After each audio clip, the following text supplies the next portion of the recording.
core value, culture strong company. That is the first step to really getting that self-managing business.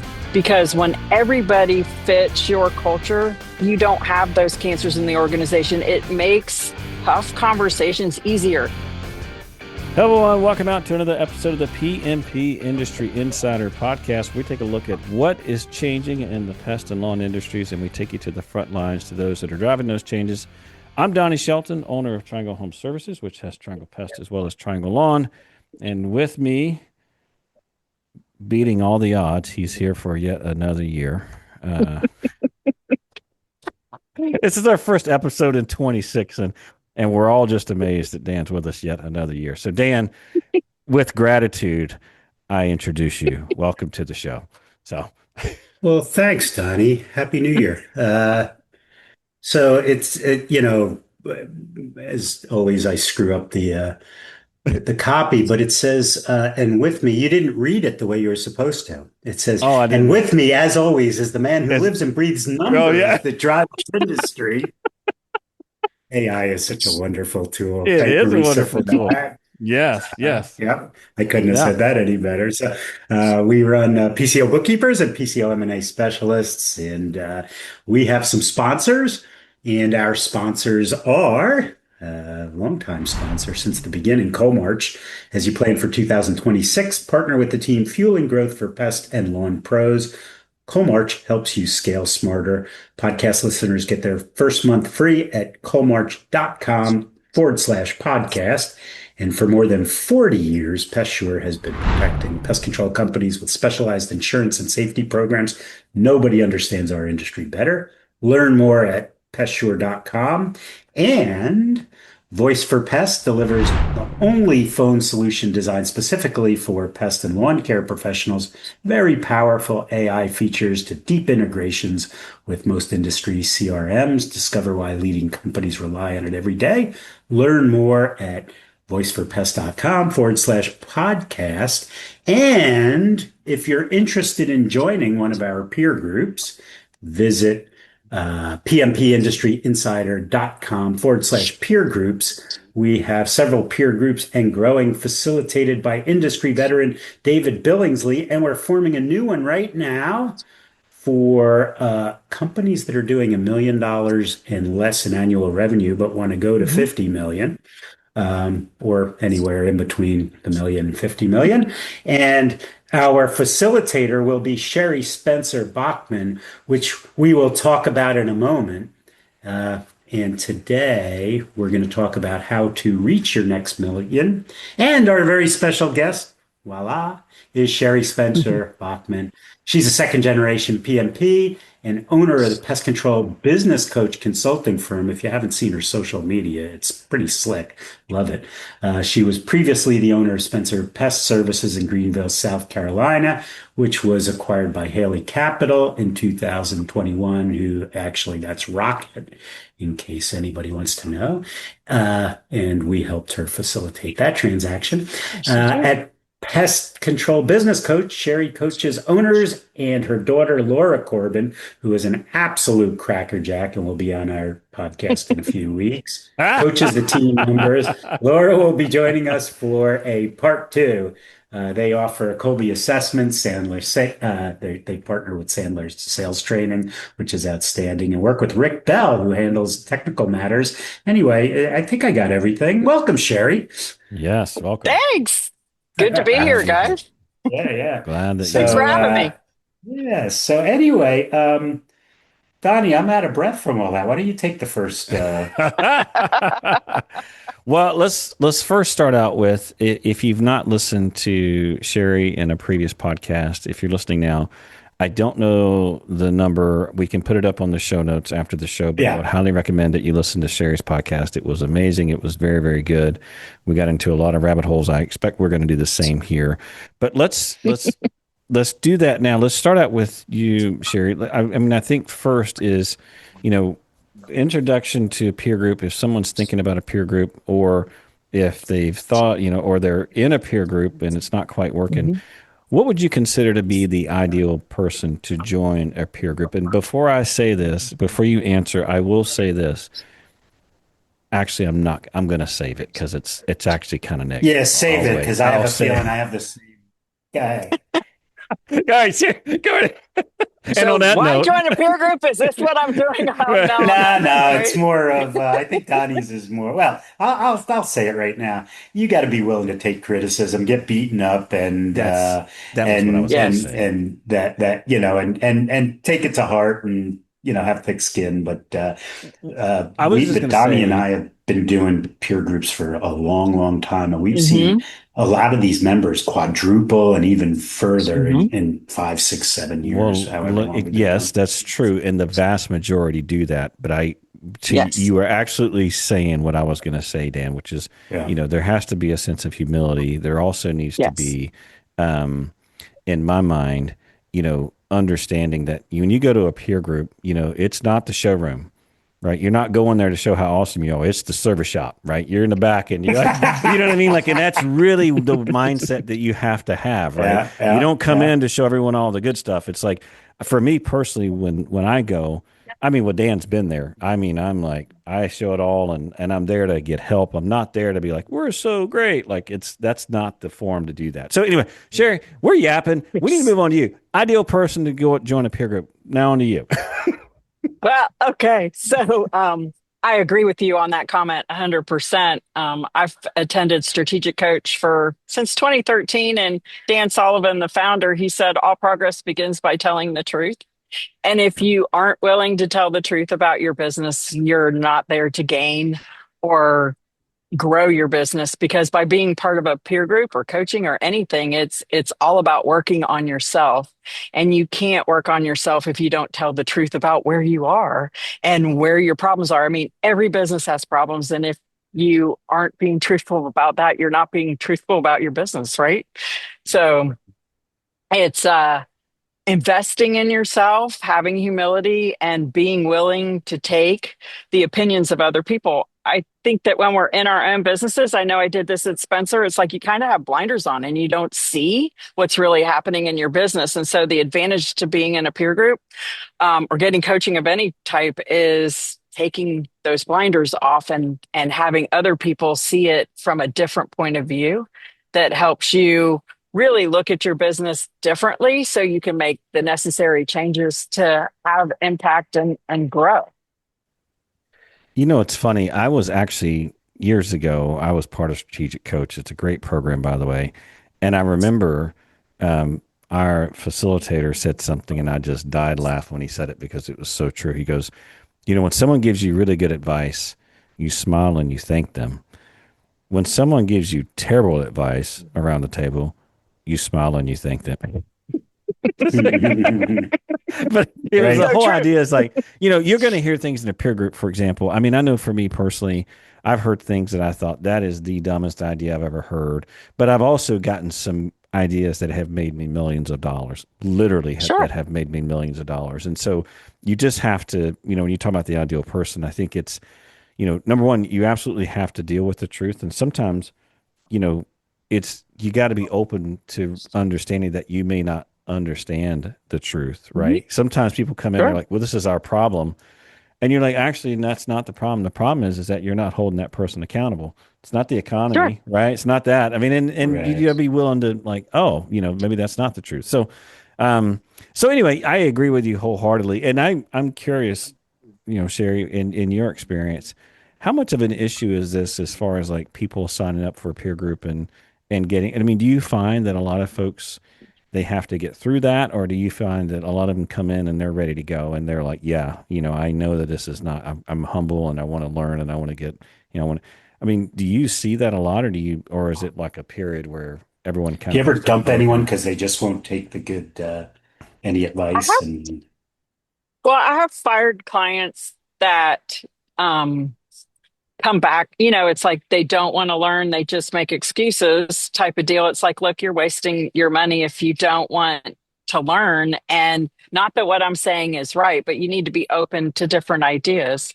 But I also find that a lot of people want to come in and get confirmation that everything they're just doing is perfect. right, And nothing we do right, is perfect, right? Nothing. right. I mean, and there's always a way to improve it. And, somebody told me back, gosh, over 10 years ago, that if you invest in yourself, you should be investing like 10% of your income in yourself, because the more you invest in yourself, the more your business is going to grow. Because leaders are readers, leaders are learners, leaders need to be able to take that constructive criticism about their business in order to move forward. And those that don't, if they're coming in wanting affirmation, they typically don't stay long. Like Mhm. they may attend one peer group meeting and say it wasn't for me, or they'll come into coaching with me and they'll be like, yeah, okay. And they don't, they might last one or two calls and they don't hear what they want to hear. And that's not what coaching is for. If you think of sports, like Donnie's used the sport analogy many times, as well as I have, is it's like, coaching's not all about the positive. Sometimes there's some stuff you don't want to hear in there. And sometimes you need a good swift kick to move forward, right? Actually, let me ask both of you a question, right? So, one of the things that we always see, and I'm not sure that it's always true, but everybody always wants to be the smallest guy or the smallest company in the group. Is that legit? So, what? Okay, so go ahead, Sheri, and then Donnie, or Donnie, then Yeah. Sheri. Well, Sherry, go ahead. So I think that we can learn a lot from small companies, because small Hmm. companies sometimes look at the world differently than we do, because we kind of get in our own lane.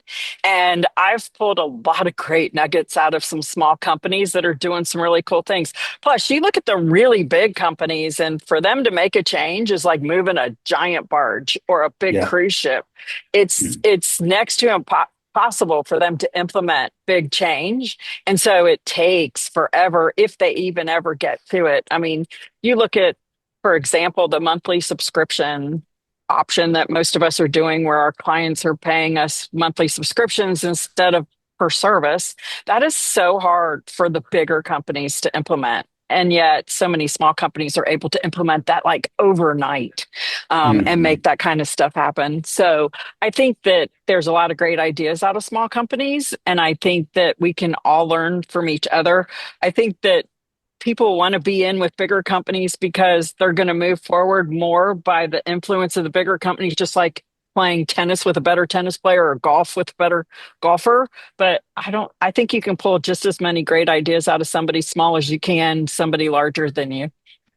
The only thing I Anything would to add add to on that, that? Yeah, go yeah, ahead. the only thing I'd add to that is I love smaller companies because they're scrappy, right? I mean, they Yeah. have to be by default. When literally the bank account is drained when payroll hits. I mean, these companies aren't messing around. Like they can't. And Mhm. so I guess, and the other thing I love about smaller companies is that it's almost like I can use them as a laboratory, right? They're trying a lot of different things and they're trying to see what will stick, and they can kind of do all of that learning a lot faster, a lot cheaper than I could ever do it, right? So I'm kind of sitting back Mhm. and watching and being like, "Oh, that idea looks cool." Didn't work. Oh, that idea looks cool. Oh, that's got something. That's something we can do. So I don't have to necessarily spend the time. The other thing I would say, and this is more to Sherry's point, is I often see that many business owners are short sighted in that they just look at the size of the company. I'm going to tell you something right now. A second generation company at $1 million is very different than a first generation company that's 2 years old at $1 million. You know what I'm saying? So, what I care about is Yes. momentum. What I care about is who's the owner. Where they're at right now has no, in my mind, relation as to, someone could be sitting on a $30 million company that's fourth generation and spent at $30 million the last 10 years. What am I going to learn there? Hmm. Probably not a lot, right? And I'm Right. not being critical. I'm just simply making the Mm-mm. point that revenue dollar is a factor. It's not the only factor, right? What I care about is how hungry is that owner? What are they doing? What are they trying? Are they engaged? I mean, those types of questions. And so that to me is don't fall into that because it is true. Bigger companies can teach you a lot. But listen, I'm not going to say the company name, but I was sitting in Pest one day. I'll never forget this. It was in a marketing meeting, and the entire presentation was how this company was doing a $15 million marketing thing over a period of 3 months. And there wasn't one person in the room that could take anything away from that. Complete Yeah. Yeah. waste of time.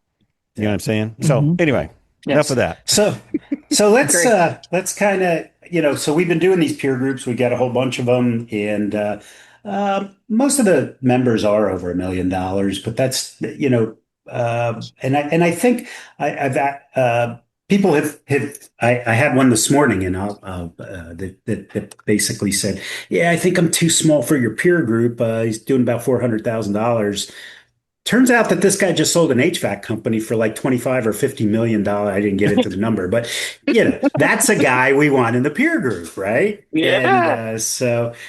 but I think so. So you actually, in your coaching, you had a thing called reaching your next million, Hmm. and you have this $1 million climb for companies who haven't Hmm. done that. Tell us about that a little bit? So years ago, to determine where people were within their business itself, regardless of where they were on the revenue side, I put together this quiz called the $1 Million Climb, which told me, like, did they have their core values defined? How were they with financials? Like, are they working with PCO bookkeepers, or are they tracking benchmarks, the industry benchmarks, which are so important?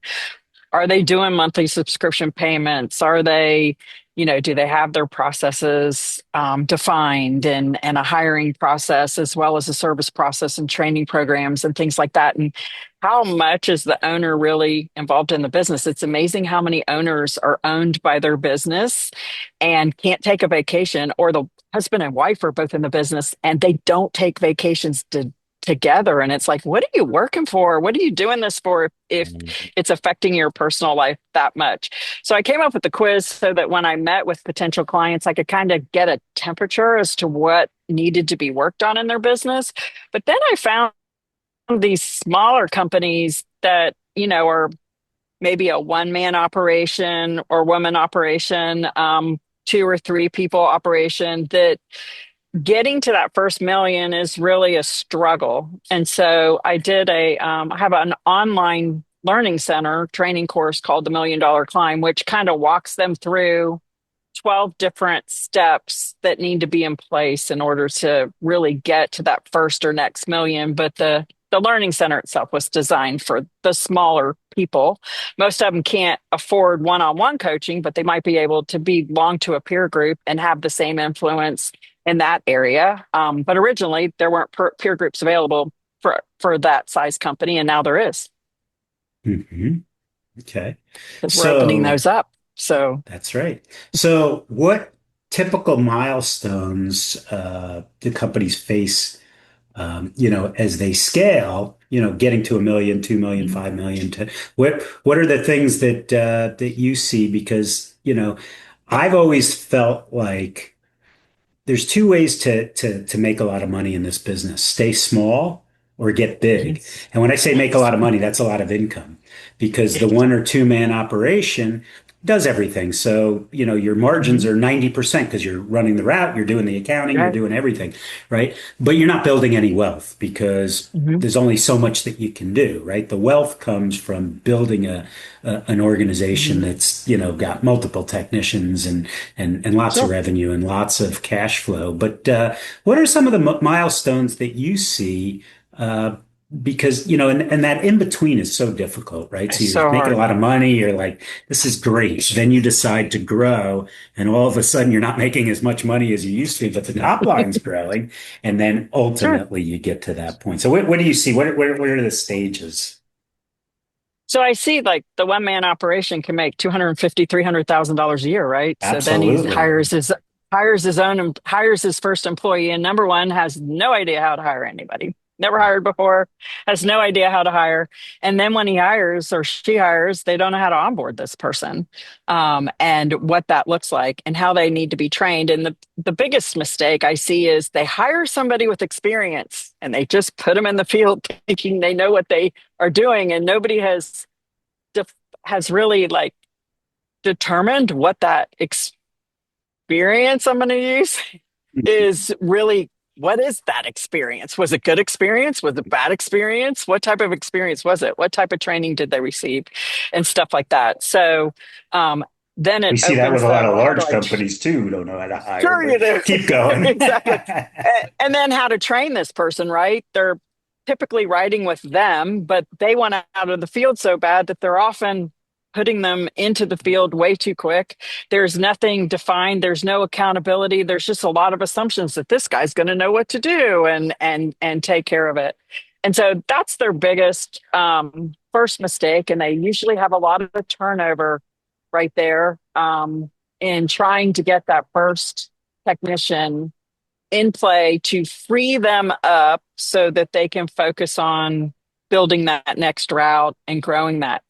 The other thing I see is so many of them think they can get out of the field real quick. And that takes some deep pockets until you hit about a Mhm. million for them to get out of the field, unless they're really in the role of a full-time salesperson who's focused on really growing so that they can keep technicians busy and stuff like that. And a lot of them are used to doing the office work too, or a spouse is helping with office work. I've got a few clients that are actually using virtual assistants for office work and helping with the scheduling and the billing and all those different things. But it's that owner's wearing a lot of hats until that first $1 million mark and going through, some initial struggles. The other thing is so many don't have their culture defined and their core values defined. So they hire out of desperation. They're not hiring to any type of core values or culture base, and then they're not holding anybody accountable to that. So they end up with people they don't like working for them and they put up with it because they need them, right? So, and then they don't like their I want to business dig into that a anymore. little bit. I was just say, can we dig it? I want to dig into that a little bit more because so often I hear, especially from smaller companies, they don't they don't think that's really important. You know what I mean? Like they don't think like the core values and defining that because it's kind of fuzzy or um, it's kind of, it's not concrete. Can't It's not spend your necessarily. core values, so it's Yeah, not exactly. important. Yeah, so they don't take the time to do that. And I mean, I Mhm. know my answer for this question, but I want to hear it from what you have to say, Sherry. Is like, why should you take the time to define that and get clear on it prior to It's the hiring? Like, most why? important thing you can do in your business. It is by far the most important thing you do in your business.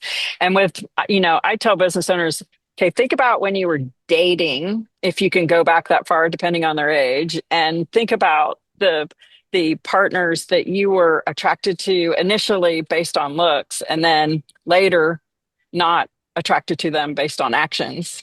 And the one you settled for to be your partner or spouse is the person that actually met your core values, whether you realized it or not, right?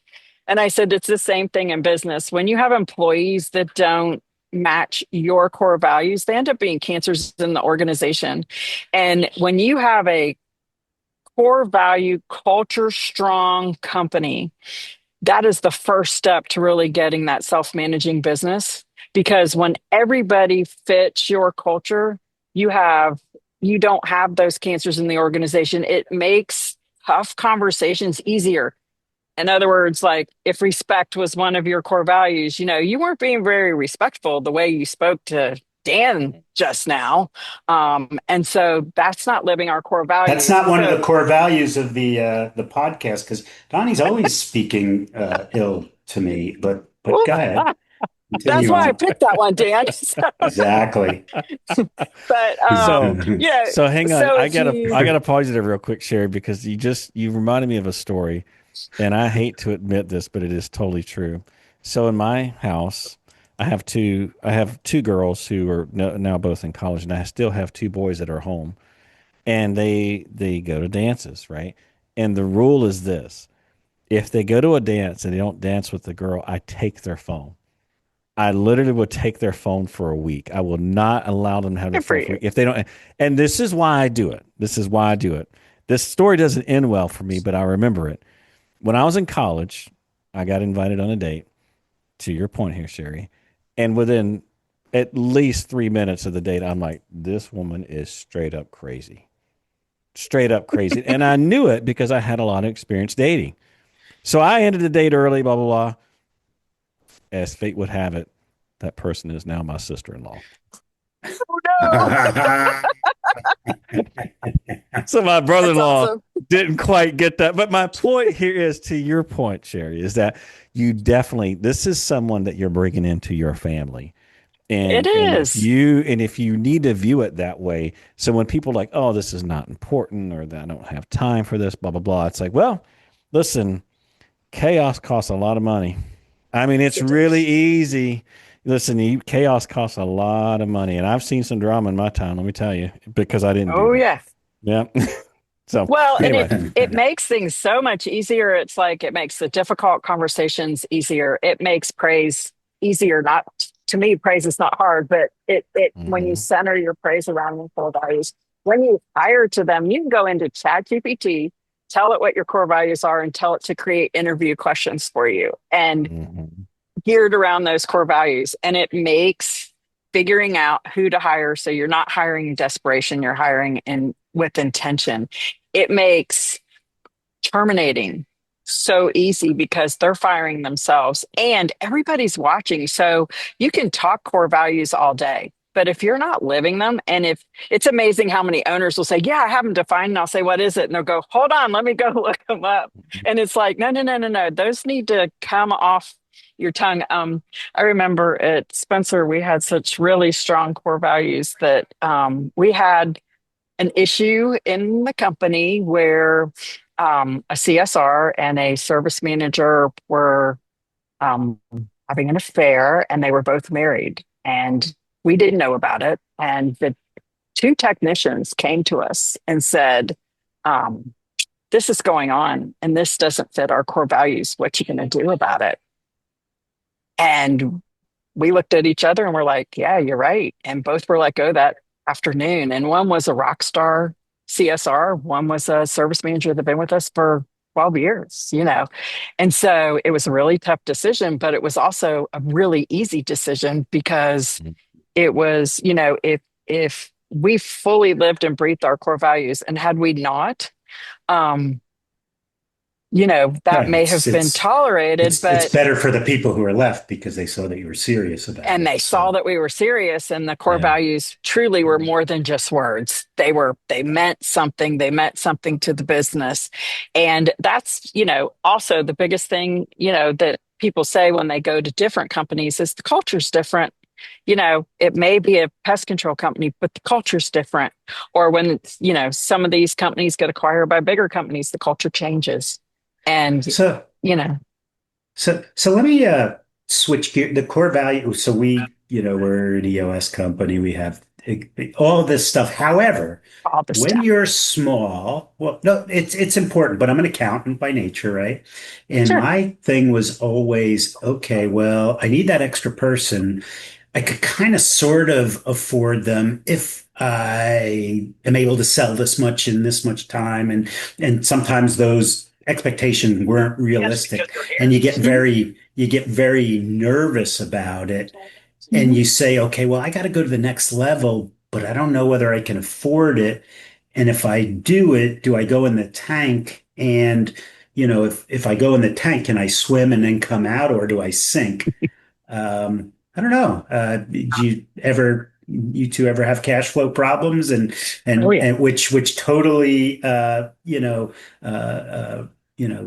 goes against your core values, or you start thinking, I can't, No, no, no, no, no, no. Listen, I'm sorry. I didn't mean to. Here's what yeah, I will tell you. I've ran yeah. into this situation multiple times. I mean, and because it's just like what we talked about, where you grow, grow, grow, you're going, you finally are making money. And listen, I mean, every mistake that could be made, I made. I mean, I went into lines when I was earlier. I had to pay them off, like cash flow issues because, but here's what I've learned is that when I make a strategic hire like that, and I know it's going to hurt to do it, I always do it with a plan, meaning that this person is coming to help me, not to save me, right? So if I'm going to hire someone and it's a big hire, I'm not like putting the company on them or like betting. I mean, that's like someone who's going to a poker table, right? And I'm hoping that they're gonna. This is that's not an investment, right?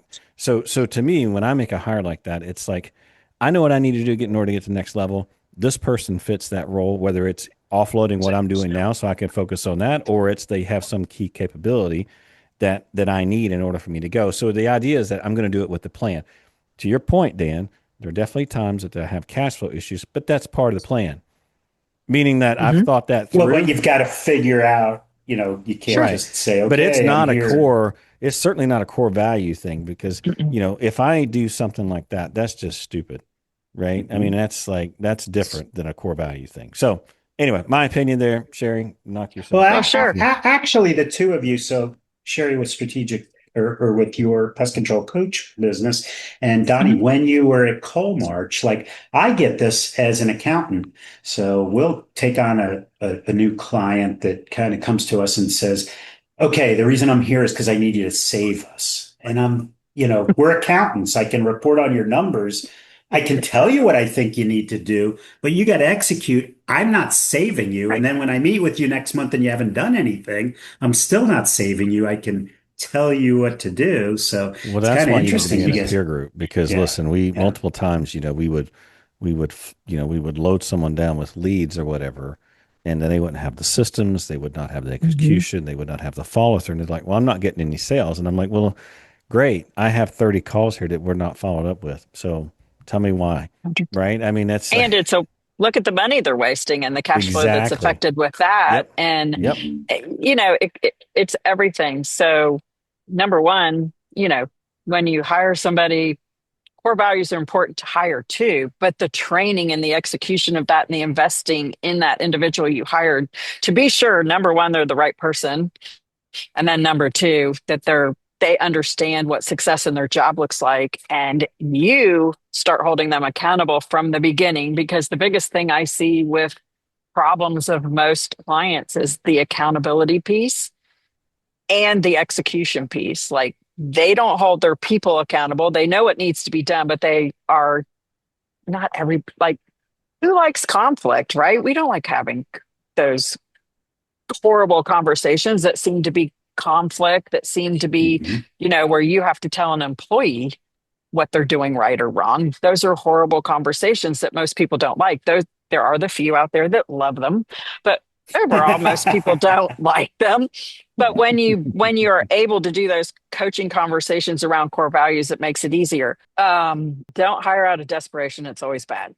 It never works out when you hire out of desperation, ever, ever. And, so I have dashboards on all my clients so we can track numbers, because I believe in KPIs. I believe in numbers. Numbers tell a story. KPIs by individual are really important. And I have an app that helps get it in the employees' hands that all my clients get. But every year, when the new year rolls, I redo the dashboard so that we have 3 years worth of history in there, and we roll 25 down and pull in blank spots for 26. There were two things in common with all my clients that didn't grow last year or grew very small. And the first one was they're not living their core values. We defined them, but they aren't living them. They're not reinforcing them throughout their business. And then the second thing is they hired in desperation. So they might have 4, 6, 8 employees, and they turned 8, 10, 12 people in a 12-month span. So turnover's very expensive, and turnover costs a Mhm. lot of money. Yeah. And making sure you hire slow. My clients that grew over 25%, and I had 8 of them grow over 25%. One grew over 40. One grew over 35. I mean, it was so phenomenal to see. Every one of them lives their core values, and every one of them did not hire in desperation. And they had maybe 3 people turned over, and they're 3, 4, 5 million, $6 million companies that have, lots more employees than these smaller companies that had lots of turnover. Yeah. Yeah. Very So telling. let's we've got culture. We've got, we're going to hire for culture. We're going to set out the KPIs, right? So we know what they are Mhm. against either history or industry standard.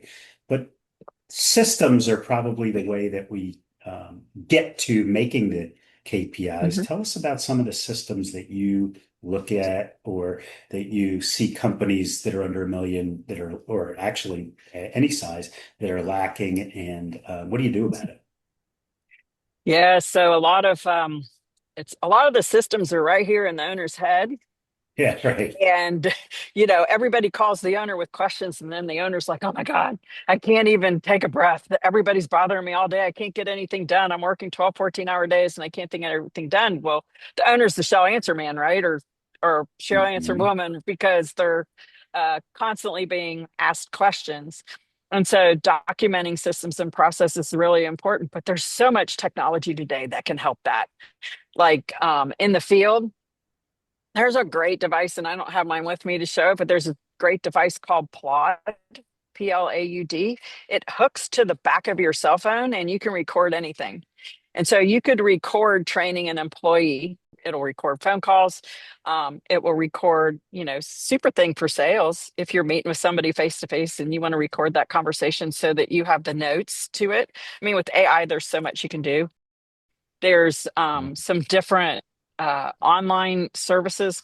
One is Scribe, the other one is Loom, Loom, to document what your office staff does, to where it's recording the computer screen and what they say, so that in-house office procedures and stuff like that get documented. But the more you have things documented, and the more you have, whether it's video and then AI converts it, and then you can create processes and stuff around it, the more you have that stuff documented for people to look at or watch, it's like, instead of telling them what they need to do, they can go to those different resources. And then I have one client, she's done amazing. There's this program called Cody, CODY.ai. And what she did is she created Pete the Professor, and she uploaded all her SOPs and all her policies, procedures, her employee handbook, everything into Cody AI. And she created this professor that she that her employees can ask it any question. What's the price for a rodent bait station? What's the price for pest control service on a 3,000 square foot house? What's the price for termite on this? And the way she customized it was literally pulling in all the documentation that she had created. And it has all the answers. She said I should have named it her name 2.0, because it's all her answers are in this app. So there's so much technology out there that can be used to make things simpler for the owner, and simpler for the employees as well, because they get frustrated when they can't reach the person that has all the answers, right? Or to And And so sit and they down and need so like watch or resources. listen to something that's boring, right? I mean, to yeah. me, a Right. video, I mean, you look at like what's happening with YouTube. I mean, people don't, I mean, like now, the vast majority of knowledge I get on YouTube now. I don't get it in books. I will sit down and read a book, but I mean, the reality of it is like, it's just human nature. So that's been great. And, Mhm. for those that are listening, this is just kind of a sneak peek of the things that you get to see, experience. Again, these smaller companies, you see what they're doing, how they're using it. Um, to help you in your business. Now, we need to wind down because we could sit here and talk all day with Sheri, but just real quick before we finish out, Dan, any closing thoughts before we're all done So here? there is one thing that you said, Sherry, which is you kind of addressed it but glossed over it. A lot of people don't make it to the next level because they're that person where everything stops, all the questions, and it drives them insane. And they get to a Mhm. point where I can't handle it anymore. And oh, by the way, on Mhm. the M&A side, if you ever want to sell your business, you've got to be able to remove yourself, and that buyer's got to be able to grab your company with a management staff who can Mhm. run it without you. So if you want to make it to the next level, you've got to create these systems so that when something comes up, like in our accounting firm, nobody comes to me without a suggestion. Like they can't just come to me and say, "This is a problem," and my answer is, "Well, what'd you find in your Mhm. research?" You know, and Right. so I think that that's extremely important. But yeah, so that's my final thought. But I think that Mhm. the peer groups for the under $1 million, I think it's an underserved part of the industry, Mhm. but it's the majority of the industry. It is. So I think that this Well, this is a really good. And so many get stuck there because they sell so many one times. They don't focus on recurring Mhm. revenue. They do struggle with hiring and accountability. They are exhausted because they're doing everything, right? And there's ways for that everything to be someplace else. Just not having time to know what the resources are that are out there. But I will tell you, when I got involved in the industry, eons ago, that was not my plan. I came into my dad's business to computerize the books. That was it. I was leaving. I was in the computer software industry. And then once I got into it, I wished peer groups existed. I wished there were business coaches out there. I wished there were people to help because I had to figure it out the hard way.